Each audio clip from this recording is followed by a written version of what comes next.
Assalamualaikum warahmatullahi wabarakatuh. Salam bahagia, salam sejahtera, salam putri Cempa, cerdas, cantik, mandiri, proaktif, dan agamis. Kali ini kami akan menjumpai para pemuda, khusus untuk yang merasa dirinya muda. Muda itu ada yang muda belia, ada yang muda remaja, ada yang muda matang. Kalau berdasarkan klasifikasi usia, muda belia itu ya antara umur 10 sampai 15 tahun, itu masih belia. Ini masih emak-emakan, mbok-mboken wajar. Nggak apa-apa sih. Misal sidik-sidik papa, sidik-sidik mama, masih minta sangu, masih minta duit, masih minta disayang, masih minta kemana-mana masih ikut, ya nggak apa-apa. Itu muda belia, 10 sampai 15 tahun lah. Tapi ketika muda remaja, 15 sampai 18 tahun, ini biasanya anak-anak sudah mulai malu ketika diajak lunga nyumbang wis isin. Ketika diajak ngeterke ning pasar, sudah Bu tak terke tak enteni nang mriki mawon nggih. Engko nek Ibu mun rampung blonjo nembe tak susul. Wis tenang ayo melu aku ring pasar. Mboten Bu aku isin, nah tak tunggu teng montor mawon. Nah ini muda remaja antara 15 sampai 18 tahun lah. Ibunya dibiarkan belanja sendiri, nggowo, berengkiut gitu. Dia malah tongol-tongol nang dhuwur motor dolanan HP. Astagfirullahalazim. Enggak mau langsung ngikutin terus digawake dengan cekatan gitu dibantu, enggak. Malah nangkreng nang dhuwur motor karo dolanan HP, ibuke kanan bawa 2 plastik, kiri bawa 2 plastik, ijen gendong, ijen ngemban, dibiarin aja. Wes Bu, wes biar Bu. Sampun. Dia hanya dolanan HP sambil nongkrong nang dhuwur motor. Jangan. Anak remaja jangan seperti itu. Ada juga yang muda usia matang. Muda usia matang itu ya antara 18 sampai 25 lah. Ini sudah mulai berpikir untuk bekerja, punya pendapatan sendiri, punya penghasilan sendiri, punya tabungan, karena nantinya dia akan segera menikah. Yang namanya pendapatan itu tidak harus banyak. Yang namanya penghasilan tidak harus rutin terus gitu, enggak. Yang penting itu adalah memanage atau mengelola keuangan dengan baik.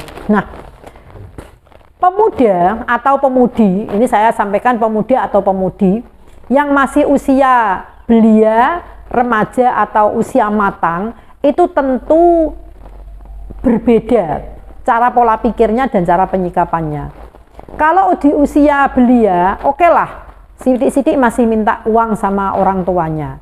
Kalau kemudian di usia remaja, oke lah, kadang-kadang masih bisa ditolerir untuk kemudian masih sekolah, masih minta dicukupi, tapi itu pun sudah harus mulai malu kalau boros, harus sudah mulai malu kalau seenaknya sendiri nyuwun duit terus tapi di rumah nggak pernah bantu orang tuane, rumahnya kotor ngasih pol ya ora pernah nyekel sapu. Lah aku cowok kok boleh, emang salah cowok nyapu kan? Ya enggak.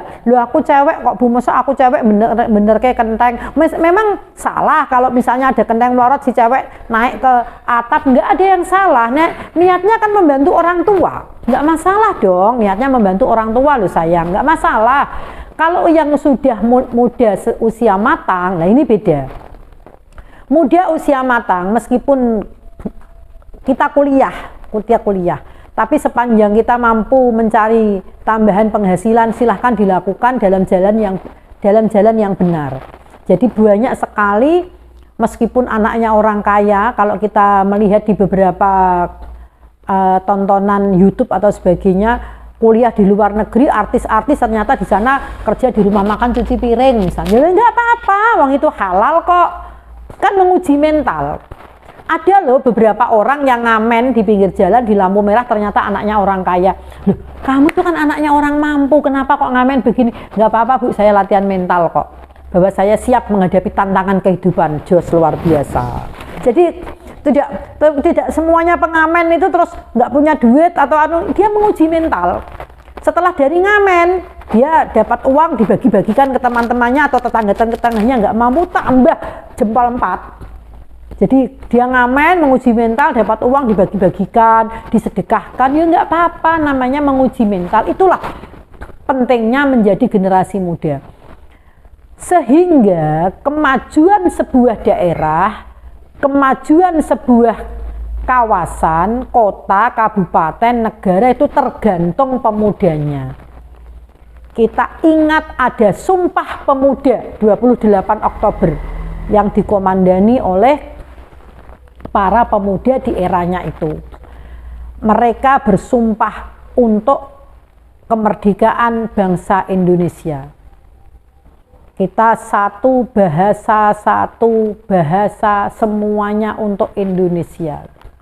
Sumpah Pemuda ini membuktikan bahwa pemuda merasa terpanggil, hatinya merasa tertantang untuk mengisi pembangunan di negeri tercinta ini. Nah, pemuda di usia matang ini menentukan masa depannya. Kalau kita sudah sadar, usia 18 sampai 25 tahun, 27 tahun ini adalah usia matang, tapi kita kok masih bangunnya siang, males-malesan, masih nggak punya konsep jelas tentang kehidupan, mana mungkin kita bisa sukses? Nggak bisa. Nggak ada orang males-malesan kemudian tiba-tiba uang jatuh dari langit, itu nggak ada. Loh, kok beberapa orang itu jadi orang tengok-tengok kok duitnya akeh? Loh, yang jalan dengan usahanya. Yang jalan usahanya sudah mapan, sudah berjalan, akhirnya bukan dia bekerja untuk uang, tetapi uang yang bekerja untuk dia. Dan itu prosesnya panjang, dimulai pada usia muda yang sudah matang itu. Mari anak-anak muda semangat untuk membangun dirinya, membanggakan keluarganya, membangun desanya, membangun negaranya dimulai dari usia muda. Maka beri aku satu pemuda akan kuguncang dunia. Itu penting, itu memang mengandung makna yang sangat dalam. Wes nek cah nom siji wae gelem ngobat abetno desane jadi terkenal, jadi maju gara-gara pemikirannya yang cerdas, gara-gara sumber daya manusianya yang berkualitas. Itu bisa memberi motivasi, menjadi inspirasi di generasi seusianya. Wah, mareme Mas Bayu sukses ini misalnya. Ini kemudian menjadi inspirasi bahwa teman-teman sebayanya ternyata wis iso gawe konten begini, wis iso berkreasi seperti ini. Banyak sekali contoh anak-anak muda yang meskipun dia S3 tapi ternyata dia jualan nasi goreng punya 10 atau 20 outlet. Mereka punya toko sampai 500 toko misalnya di usia yang sangat muda, usia 40 tahun sudah punya outlet seperti apa minimarket modern itu beberapa cabang.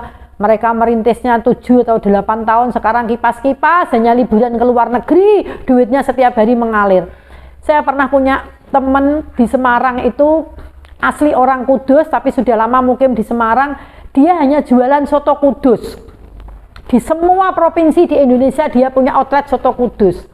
Dan soto Kudus yang dijual itu bukan difranchiskan, tetapi dia memang naruh orang untuk bekerja di situ, di manage dengan baik, dan sharing profitnya itu hanya sehari berapa ekor ayam, itulah dia keuntungannya. Satu ayam saya minta sekian, ayamnya itu didistribusikan langsung dari ownernya.